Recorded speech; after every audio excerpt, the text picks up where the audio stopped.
नमस्कार मित्रांनो, मराठी इन्स्पायर इंडियामध्ये आपलं सर्वांचं सहर्ष स्वागत आहे।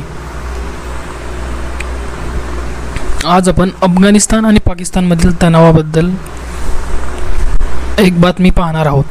अफगाणिस्तान आणि पाकिस्तानमधील तणाव आता केवळ सीमाप्रदेशापुरता मर्यादित राहिलेला नाही, तो जल राजकारण आणि भूराजकीय घडामोडीपर्यंत पोहोचला आहे। भारताने ज्या पद्धतीने सिंधू जल कराराचा पुनर्विचार केला, त्याच पद्धतीने आता अफगाणिस्तानही पाकिस्तानच्या दिशेने कठोर पावले उचलू लागला आहे। कुनार नदीवर धरण बांधण्याची योजना आणि सिंधू प्रवाहातील अडथळा हे सगळं पाकिस्तानसाठी एक गंभीर इशारा ठरत आहे। पाकिस्तान विरोधी जनभावना का निर्माण झाली अफगाणिस्तान लोकांमध्ये, तर त्याचं कारण आहे अमेरिकेच्या नेतृत्वाखाली अफगाणिस्तानमध्ये जे युद्ध घडलं त्यामध्ये पाकिस्तानने अमेरिकेची साथ देत अफगाण जनता, संस्कृती आणि विकास याचा विनाश घडवून आणला। युद्धानंतर जे अफगाण निर्वासित पाकिस्तान स्थलांतरित झाले होते त्यांनाही नंतर तिथून हाकलण्यात आलं। त्यामुळे अफगाणी जनतेच्या मनात पाकिस्तान बाबतीत तीव्र नाराजी आणि द्वेष निर्माण झाला आहे।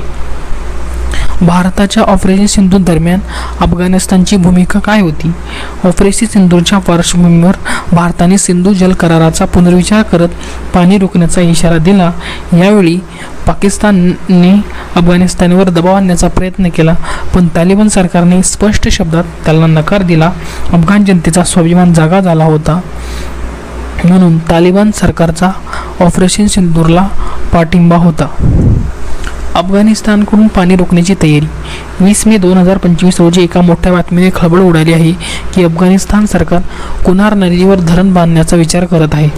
कुनार ही काबूल नदीची उपनदी आहे, अखेरीस सिंधू नदीत मिसळते। या नदीवर नियंत्रण मिळवल्यास पाकिस्तानला जाणाऱ्या पाण्याचा प्रवाहावर मोठा परिणाम होईल।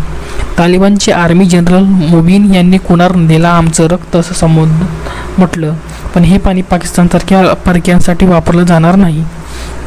धरणाची योजना आणि आर्थिक अडचणी।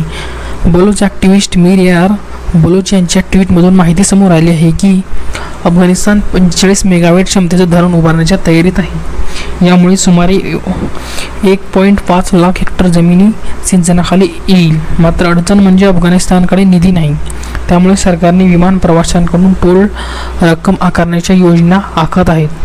त्यात आंतरराष्ट्रीय प्रवासी $20, स्थानिक प्रवासी $10, मोठी वाहने $200 अफगाणी रुपये, छोटी वाहने $50 अफगाणी रुपये, असं अफगाणिस्तानात चर्चा चालू आहेत की अशी रक्कम गोळा करून धरण आपणही बांधावे। भारतासाठी डिप्लोमॅटिक संधी।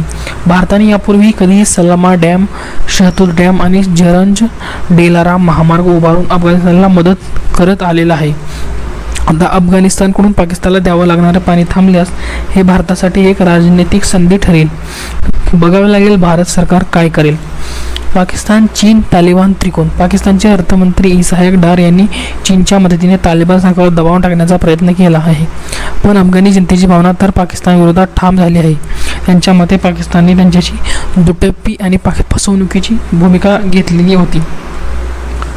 बलुचिस्तानचा स्वतंत्रतेचा जल्लोष। दरम्यान बलुचिस्तानमधून एक धक्कादायक बातमी समोर आली आहे की बलूच लोकांनी डेमोक्रेटिक रिपब्लिक ऑफ बलुचिस्तान अशी स्वतंत्र राष्ट्राची घोषणा केली आहे। जर हे वास्तव्यात उतरलं तर पाकिस्तानसाठी हा आणखी एक राजकीय सामरिक धक्का ठरू शकतो।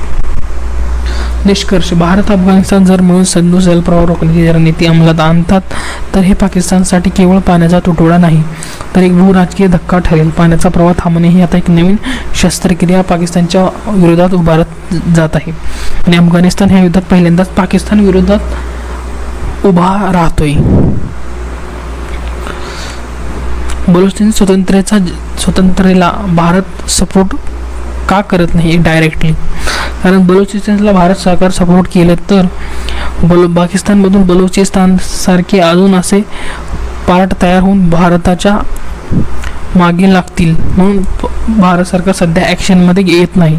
पण जर पाकिस्तान असंच भारताविरोधी कुरघोड्या करत राहिला तर कदाचित भारत सरकार पण याचा विचार भविष्यात करू शकते, सध्या तरी विचार नाही। तर मित्रांनो, अफगाणिस्तानचा हा निर्णय केवळ एक जलप्रकल्प नसून पाकिस्तानला दिलेला एक राजकीय आणि सामरिक इशारा आहे। भारत अफगाणिस्तान जर एकत्र येऊन पाण्याच्या माध्यमातून दबाव टाकू लागले तर भविष्यात पाकिस्तानसाठी परिस्थिती अधिक गंभीर होऊ शकते। तुम्हाला हा व्हिडिओ माहितीपूर्ण वाटला असेल तर नक्की लाईक, शेअर करा आणि मराठी इन्स्पायर इंडिया आपल्या चॅनलला सबस्क्राईब करा. पुन्हा भेटूया अशाच एक विचारप्रवर्तक विश्लेषणासह. व्हिडिओ पाहिल्याबद्दल धन्यवाद.